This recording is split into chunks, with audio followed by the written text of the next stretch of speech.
Hello students of class 12, আমরা unit 2 first chapter পড়ছি বিগত 12টা ভিডিওর মাধ্যমে।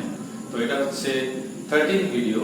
তো এই ভিডিওটা একটা খুব ইম্পর্টেন্ট টপিক আলোচনা করব, যেটা এইচএস এ খুবই গুরুত্বপূর্ণ। সেটা হচ্ছে ধাতব পরিবাহীতে কিংবা ধাতব পরিবাহীর মধ্যে মুক্ত ইলেকট্রনের প্রবাহ নিয়ে আলোচনা করব। তো এইটা আলোচনা করার আগে সবচেয়ে প্রথমে মুক্ত ইলেকট্রন সম্বন্ধে বলি। তোমরা ক্লাস 10 একটু পড়েছো, তোমরা প্রায় শুনেছো এই কথাটা থাকে যে যখন তড়িৎ কুপরিবাহী এবং তড়িৎ সুপরিবাহী পদার্থের কথা বলা হয়, সাপোজ কোনো ধাতব পদার্থ, সাপোজ সিলভার, কপার, তো এরকম যদি কোনো ধাতব পদার্থের কথা বলা হয় অর্থাৎ ম্যাটেরিয়ালের কথা বলা হয়, তখন আমরা বলি কি না এরা হচ্ছে উত্তম পরিবাহী। কিসে? না তড়িতে। অবশ্য তাপেরও পরিবাহী, কিন্তু যেহেতু এখানে আমরা তড়িৎ নিয়ে আলোচনা করছি, চ্যাপ্টারটাও আমাদের তড়িৎ প্রবাহ, তো এখানে তড়িতের সুপরিবাহী। কেন এটা? না তাদের মধ্যে যথেষ্ট পরিমাণে কিংবা অনেকটা বেশি পরিমাণে মুক্ত ইলেকট্রন রয়েছে। বলে কেন? না সিম্পল লজিক বলি আমরা। পরমাণু, তো পরমাণুর কেন্দ্রে নিউক্লিয়াস, নিউক্লিয়াসের বাইরে বিভিন্ন কক্ষপথ রয়েছে। তোমরা ক্লাস 7 এ পড়েছো, 8 এ পড়েছো, 9 এ পড়েছো, কেমিস্ট্রিতেও পড়ছো এখন। তাহলে পরমাণুর কেন্দ্রে নিউক্লিয়াস, সেই নিউক্লিয়াসের বাইরের কক্ষগুলোতে বিভিন্ন কক্ষ রয়েছে। তোমরা জানো বিভিন্ন শেলগুলো রয়েছে, সেখানে ইলেকট্রন রয়েছে। তো ধাতব পরিবাহীর ক্ষেত্রে যেটা হয়ে থাকে, মাঝে নিউক্লিয়াস, নিউক্লিয়াস থেকে একদম সর্ববহিস্থ কক্ষে যে ইলেকট্রন রয়েছে, তো সেই ইলেকট্রনের সঙ্গে নিউক্লিয়াসের আকর্ষণ বলের পরিমাণ কিন্তু একটু কম। তো সেই আকর্ষণ বলের পরিমাণ কম থাকার জন্য নিউক্লিয়াস এবং ইলেকট্রনের মধ্যে কিন্তু একটা দুর্বল বন্ধন থাকছে। অর্থাৎ একদম সর্ববহিস্থ কক্ষে যে ইলেকট্রনগুলো থাকে তারা কিন্তু জোটবদ্ধ হিসাবে থাকছে না। অর্থাৎ জোটবদ্ধ হিসাবে না থেকে তারা কিন্তু থ্রো আউট ধাতব পদার্থের মধ্যে, সাপোজ তামা, তার মধ্যে কিন্তু সহজেই কিন্তু ঘোরাফেরা করতে পারে। তার মানে they are readily available for conduction purpose. তার মানে তারা ইজিলি অ্যাভেলেবল রয়েছে পরিবহনের জন্য। এই জন্য কিন্তু ধাতব পদার্থগুলো কিন্তু তড়িতে সুপরিবাহী হয়ে থাকে। এবার সেকেন্ড টপিক যেটা আমাদের হচ্ছে তোমাদের 221 এবং 222 এর অর্ধেকটা আমরা আলোচনা করব, সেপ্রোপাগেশন ওয়েভ টপিকটা। যেহেতু এইখান থেকে পরে আমরা বিচলন বেগটা ডেভেলপ করতে পারবো এই ভিডিওর শেষের দিকে, সেটা কিন্তু এইচএস এ খুব ইম্পর্টেন্ট। তার প্রমাণ, তার সংজ্ঞা, তার থেকে নিউমেরিক্যাল এইচএস পরীক্ষায় খুব গুরুত্বপূর্ণ। তার আগে যেহেতু দুটো টপিক রয়েছে, সেটা নিয়ে একটু আলোচনা করে নেওয়া উচিত হবে। যেটা কনসেপ্টটা খুবই গুরুত্বপূর্ণ, সেটা হচ্ছে বিচলন বা অনুপ্রবাহ।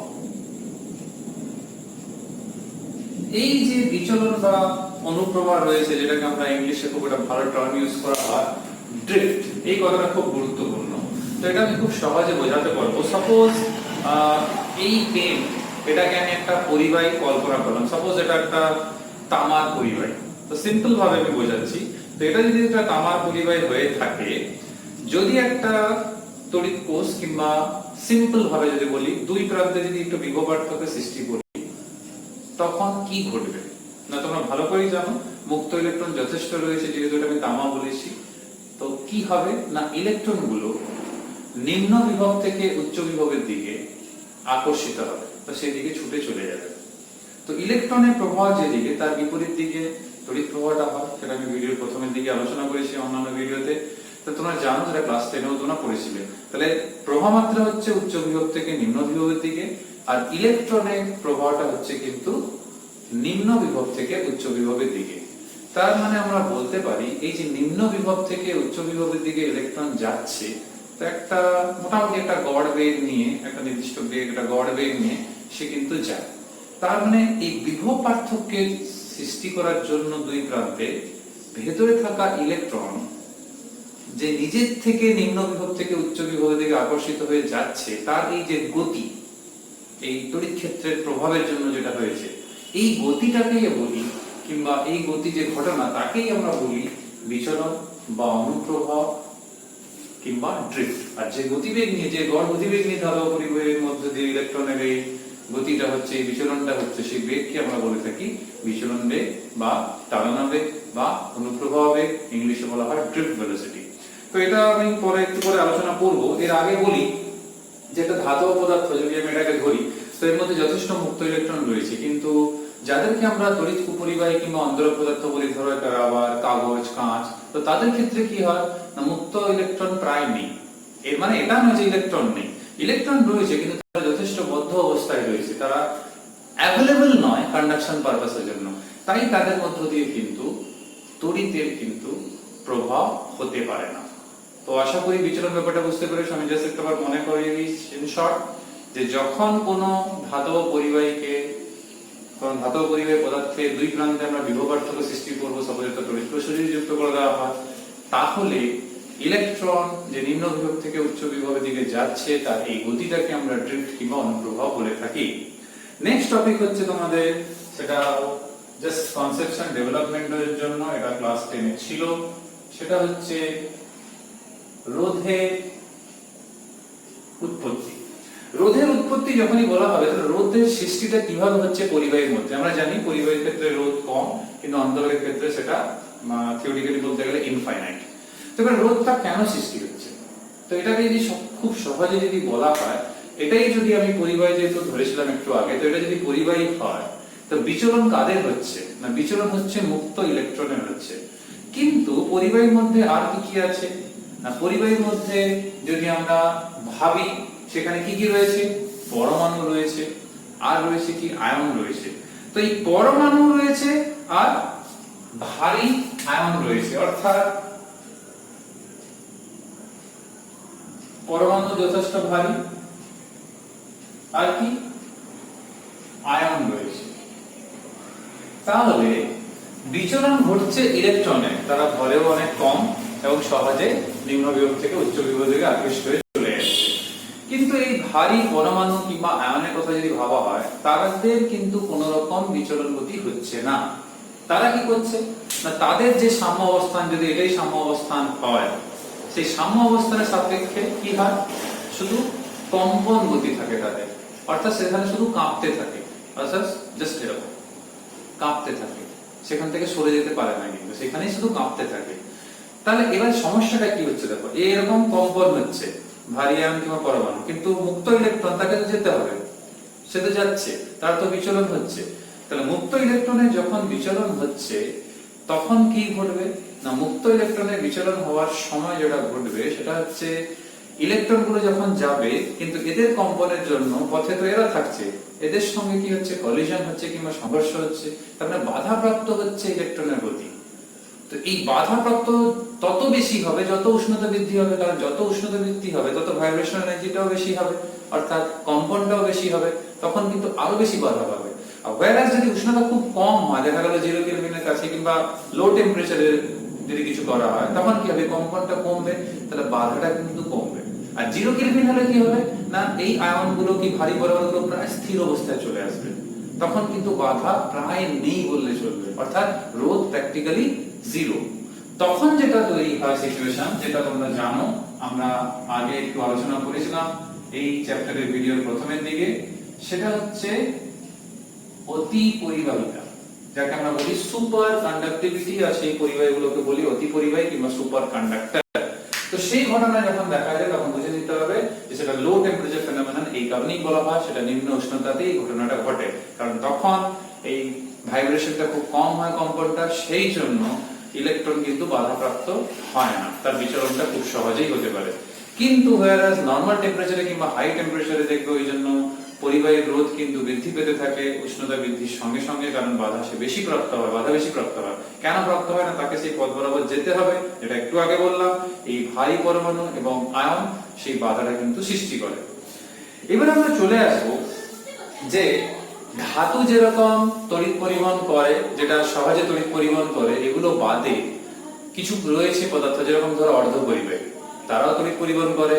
তড়িৎ বিশ্লেষ্য পদার্থ রয়েছে, বিভিন্ন তড়িৎ বিশ্লেষ্য পদার্থ রয়েছে, তারাও তড়িৎ পরিবহন করে, কিংবা নিম্নচাপে রাখা কোনো গ্যাস, তারাও তড়িৎ পরিবহন করে। কিন্তু প্রত্যেককে এইভাবে আমরা ইলেকট্রনের বিচলন দিয়ে কিন্তু এগুলোকে বোঝানো যাবে না, এদের জন্য ব্যাখ্যা অন্য লাগবে। তো সেই জন্য এটার সঙ্গে এটা গুলিয়ে ফেলার দরকার নেই, আর এটাও গুলিয়ে ফেলার দরকার নেই যে শুধু ধাতব পরিবাহী হলেই যে তড়িৎ পরিবহন হয় তা নয়। তড়িৎ বিশ্লেষ্য পদার্থ তারাও করে, অর্ধপরিবাহীও করে। অর্ধপরিবাহীর তো অনেকগুলো অ্যাপ্লিকেশন রয়েছে, তোমরা পরে আবার ইউনিট 9 এ তোমরা পড়বে, এটা আমরা আলোচনা করব। তো আপাতত তোমরা এই বিচলন আর রোধের উৎপত্তির উপরেই ফোকাস করো। কিন্তু সবচেয়ে ইম্পর্টেন্ট যেটা এই ভিডিওর টপিক আর এইচএস পরীক্ষা কিংবা এন্ট্রান্সের দিক থেকে যদি বলা হয় সেটা হচ্ছে পরের টপিক যেটা আমরা এখন আলোচনা করব, সেটা হচ্ছে মুক্ত ইলেকট্রনের, যেটা আমাদের পরীক্ষাতে খুব গুরুত্বপূর্ণ, মুক্ত ইলেকট্রনের বিচলন বেগ, কিংবা একে আমরা তাড়না বেগ বা অনুপ্রবাহ বেগ, অনেকগুলো নাম রয়েছে। তাহলে বিচলন বেগ যা, তাড়না বেগও তাই, অনুপ্রবাহ বেগও তাই, কারণ বিচলন মানে হচ্ছে অনুপ্রবাহ, আর ইংলিশে আমরা বলি ড্রিফট, সেই জন্য এর নাম হচ্ছে ড্রিফট ভেলোসিটি। তো স্বাভাবিকভাবে এবার প্রশ্ন উঠছে যে এই বিচলন বেগের সংজ্ঞা আমরা কি দেব। তো মনে রাখতে হবে এটাই যে যখন কোনো ধাতব পরিবাহের মধ্য দিয়ে ইলেকট্রনের বিচলন ঘটছে, তাহলে ইলেকট্রন যে গড় বেগ নিয়ে সে নিম্ন বিভব থেকে উচ্চ বিভবের দিকে যাচ্ছে, কিংবা ধাতব পরিবাহের মধ্য দিয়ে ইলেকট্রন যে গতিবেগ নিয়ে যাচ্ছে, অবশ্যই সেটা গড় বেগ, কারণ সামান্য এদিক ওদিক হয়, ওই জন্য যেহেতু প্রতি একক আয়তনে অসংখ্য ইলেকট্রন থাকে, যথেষ্ট নাম্বার অফ ইলেকট্রনস থাকে, সেজন্য আমরা গড় বেগের কথাটা বলে থাকি। তাই দেখবে তোমাদের বইতে 221 পেজেও এই কথাটা বলা রয়েছে যে ধাতব তারের মধ্য দিয়ে তড়িৎ প্রবাহের সমান, কারণ হচ্ছে ইলেকট্রনের যে ফ্লোটা হচ্ছে নিম্ন বিভব থেকে উচ্চ বিভবের দিকে, তো স্বাভাবিক ইলেকট্রন ফ্লো হচ্ছে মানে কারেন্ট ফ্লো হচ্ছে তার বিপরীত দিকে। তার মানে আমরা এটাই বলবো যে ধাতব পরিবাহের মধ্য দিয়ে ইলেকট্রনের এই যে ফ্লোটা হচ্ছে, তার মানে ধাতব পরিবাহের মধ্য দিয়ে প্রবাহ মাত্রা যাওয়ার সময় ইলেকট্রন যে বেগ নিয়ে যাচ্ছে সেটাই হচ্ছে, অর্থাৎ যে গড় বেগ নিয়ে তার বিচলন হচ্ছে সেটাই হচ্ছে তার বিচলন বেগ, কিংবা তাড়না বেগ, কিংবা অনুপ্রবাহ বেগ। তো সংজ্ঞাটা পরীক্ষাতে যথেষ্ট গুরুত্বপূর্ণ। তাহলে ইলেকট্রন তড়িৎ প্রবাহের সময় মুক্ত ইলেকট্রন অবশ্যই হতে হবে, সেটা যে গড় বেগ নিয়ে পরিবাহের মধ্য দিয়ে যাচ্ছে সেটাই হচ্ছে বিচলন বেগ। আমাদের এবারে কাজ হচ্ছে এই বিচলন বেগের গণনা কিংবা রাশিমালা নির্ণয় করা। তোমরা মনে রাখবে রাশিমালা প্রমাণটা আমি এখনই বলবো। তো রাশিমালাটা হচ্ছে এইটা আমরা প্রমাণ করব, যেখানে এই ভিডিটা হচ্ছে বিচলন বেগ, এটাকে আমরা ভিডি দিয়ে প্রকাশ করি, আর আই তো বুঝতেই পারছো সেই পরিবাহের মধ্যে দিয়ে যে প্রবাহ মাত্রাটা হবে।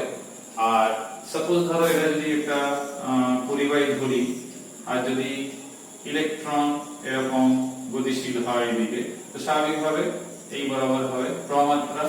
তো এই যে প্রস্থচ্ছেদের যে ক্ষেত্রফল সেটাই হচ্ছে a, আর এর একটা নতুন জিনিস রয়েছে, সেই n সম্বন্ধে যদি বলা হয়, তো n হচ্ছে কি না এই ইলেকট্রন মানে মুক্ত ইলেকট্রন অবশ্যই, তাহলে ইলেকট্রনের সংখ্যা ঘনত্ব।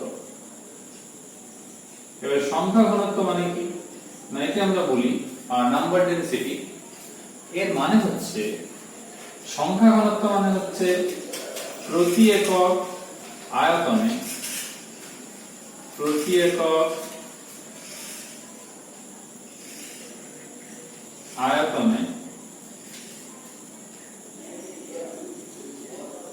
ইলেকট্রনের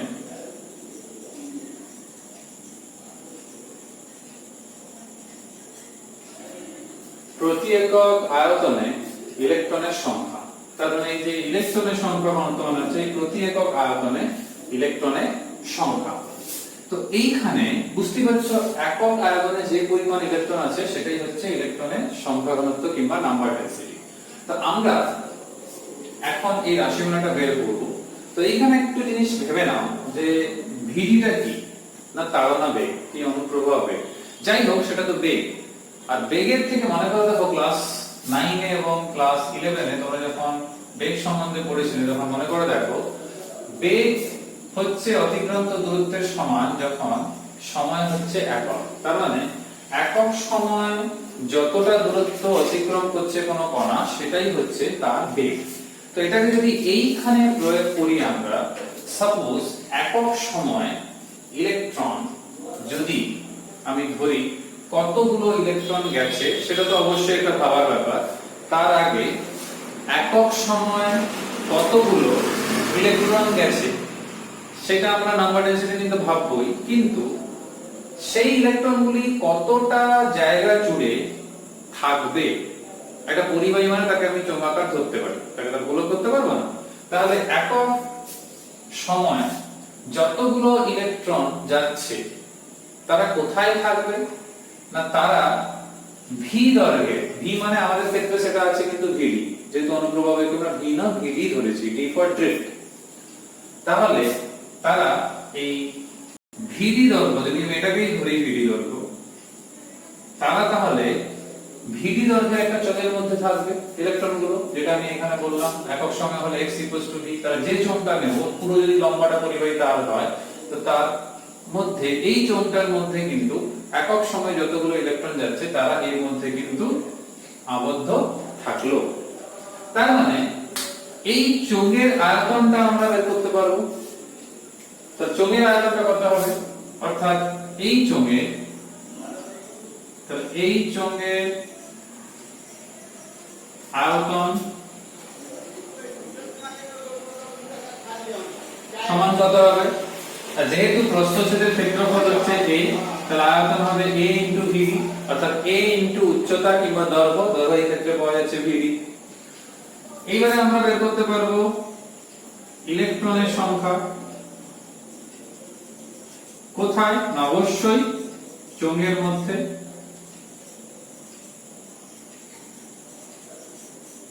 সেটা কত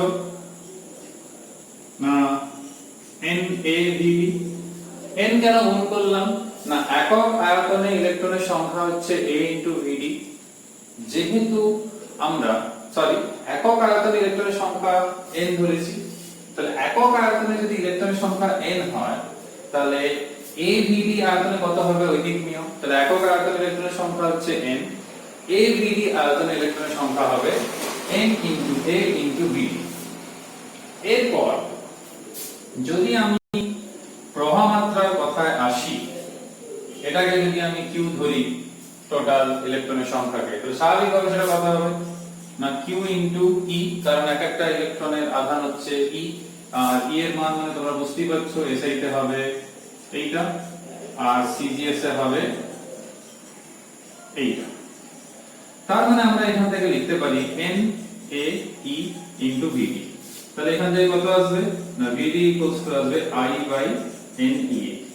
এই রাশিমালাটা কিন্তু খুবই গুরুত্বপূর্ণ আমাদের পরীক্ষার জন্য, কারণ পরীক্ষাতে প্রমাণ টু মার্কসে আছে, এখান থেকে নিউমেরিক্যালসও আছে। এটা খুবই সহজ জিনিস, কোন কোন জিনিসগুলো হচ্ছে সেগুলো লেখা, ডায়াগ্রামও সেরকম নেই যে সেটা বোঝানোর জন্য।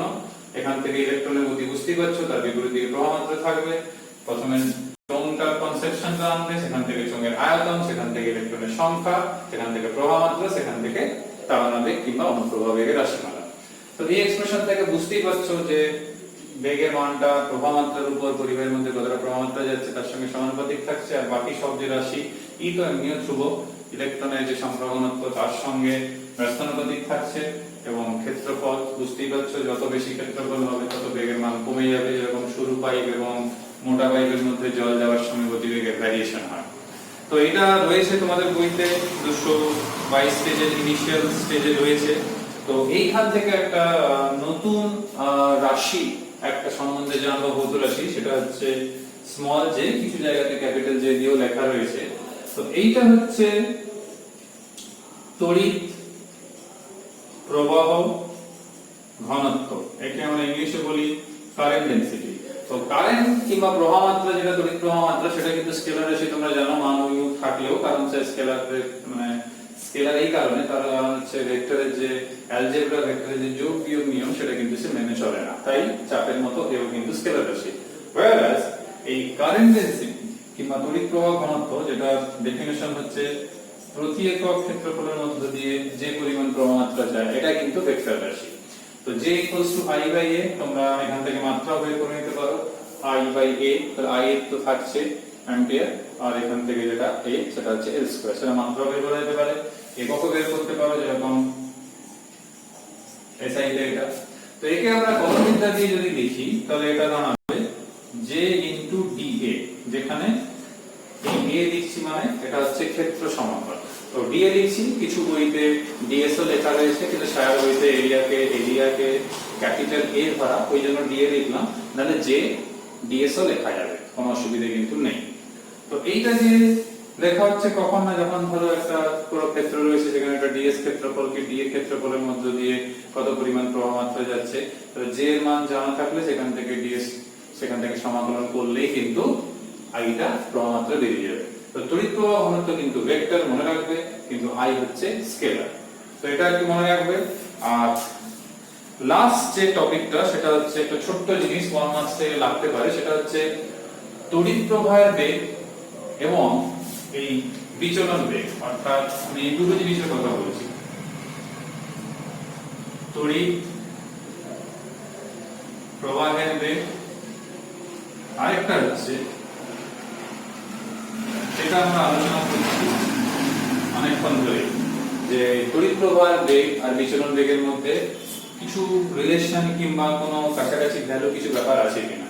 তো এখানে বলবো যেটা সবচেয়ে প্রথমে রয়েছে যেটা তড়িৎ প্রবাহের বেগ, তো স্বাভাবিকভাবে কোন একটা পরিবাহের মধ্য দিয়ে তড়িৎ প্রবাহিত হচ্ছে, তো স্বাভাবিক তার জন্য একটা ইলেকট্রিক ফিল্ড থাকছেই।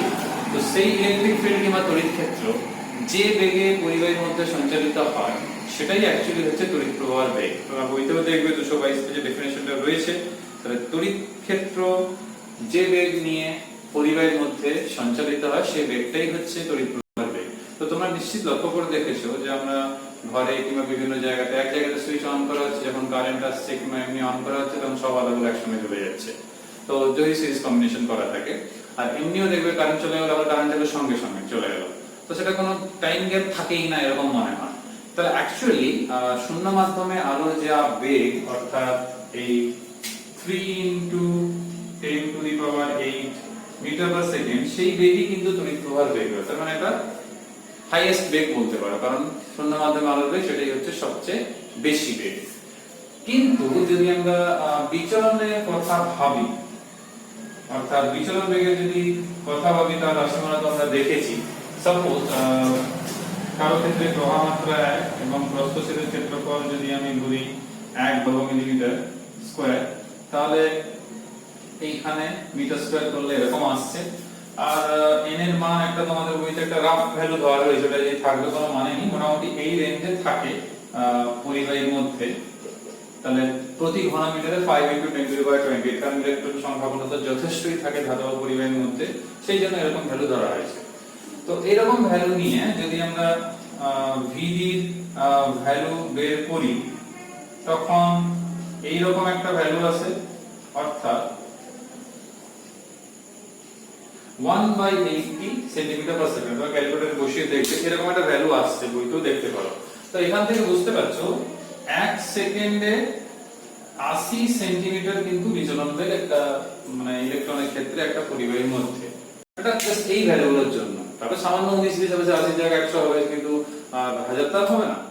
কিন্তু যদি আমরা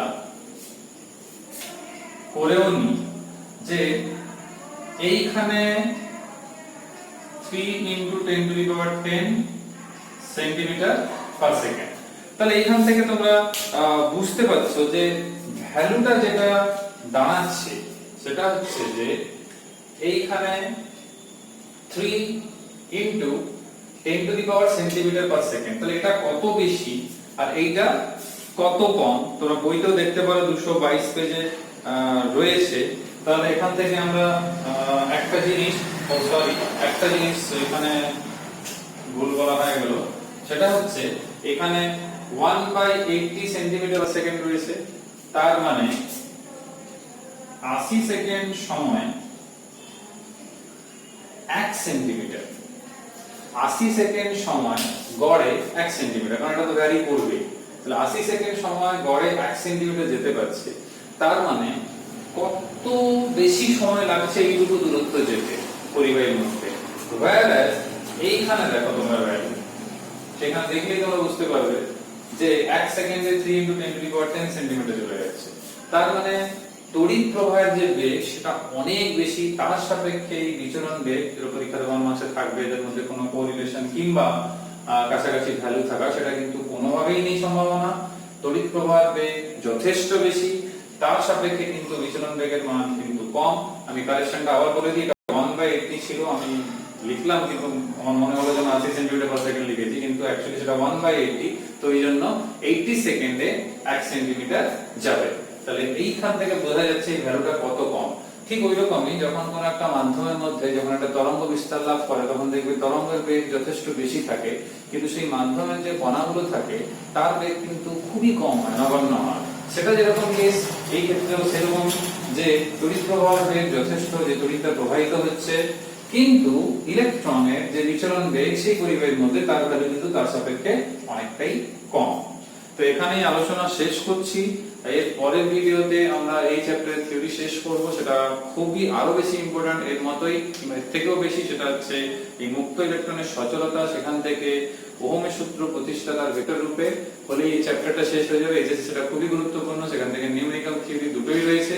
তারপরে আমরা ইম্পর্টেন্ট ফর্মুলা এবং এমসিকিউ আলোচনাগুলোতে চলে যাব পরের ভিডিওগুলোতে। তো এখানেই আলোচনা শেষ করছি। সবাই সুস্থ থাকবে, সাবধানে থাকবে। পরের ভিডিওতে মুক্ত ইলেকট্রনের সচলতা এবং ওহমের সূত্র নিয়ে আলোচনা করব, ভেক্টর রূপ নিয়ে। পরের ভিডিওতে আবার দেখা হচ্ছে। Till then, by.